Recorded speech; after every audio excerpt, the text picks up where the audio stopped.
देवउठनी एकादशी से कार्तिक पूर्णिमा तक चलने वाले भीष्म पंचक को लेकर आज वाराणसी के पंचगंगा घाट पर भगवान भीष्म की ये प्रतिमा बनाई गई है। और आप देखिए ये प्रतिमा मिट्टी से इसको आकृति दी गई है और कहा जाता है कि 5 दिनों तक अगर जो भी व्यक्ति लगातार भीष्म की पूजा करता है, उनके एक एक अंगों को छूता है, तो हर एक अंग के छूने से उसे एक लोक की प्राप्ति होती है, उसे दरिद्रता दूर होती है, उसको संतान की प्राप्ति होती है।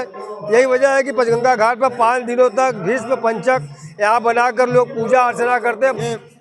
ये भीष्म महाभारत काल के भीष्म पितामह हैं और कार्तिक मास में कार्तिक महीने भर जो महिलाएं स्नान करती हैं, और आखिरी समय में मास के आखिरी कार्तिक या एकादशी माने प्रबोधनी एकादशी, इसको देवस्थान एकादशी, प्रबोधनी एकादशी, अपनी बोलचाल की भाषा में डिठवन एकादशी भी घरेलू भाषा में कहते हैं।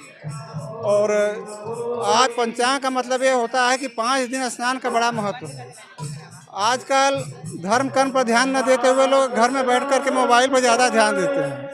हम उनसे आग्रह करना चाहते हैं, उनसे हाथ जोड़ के निवेदन करना चाहते हैं कि जो पौराणिक काल से हमारा धर्म चला आ रहा है उसको न भूलें।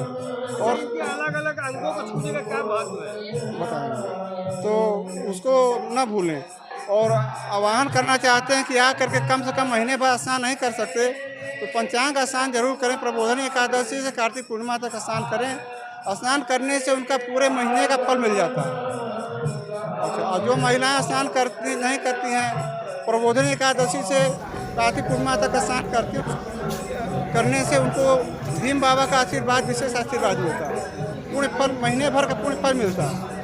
अच्छा, पंचांग भी माँ बाप का पंचांग स्पर्श किया जाता है। और स्पर्श करने का मतलब ये है कि पैर छूने से पाप करता है, पेट छूने से दलित हो जाता है घर का, और छाती छूने से संतान की प्राप्ति होती है।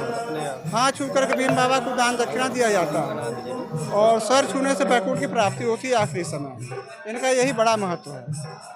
तो आपने देखा कि अलग अलग अंगों से अलग अलग फल की प्राप्ति होती है। और अगर आप कार्तिक पूर्णिमा पर पूरे महीने नहीं जा सके तो आज देवउठनी एकादशी से कार्तिक पूर्णिमा तक स्नान कर भीष्म का दर्शन पूजन करते हैं तो निश्चित तौर पर आपको वैकुंठ की प्राप्ति होती है और आपको 1 महीने कार्तिक स्नान के बराबर का फल मिलता है।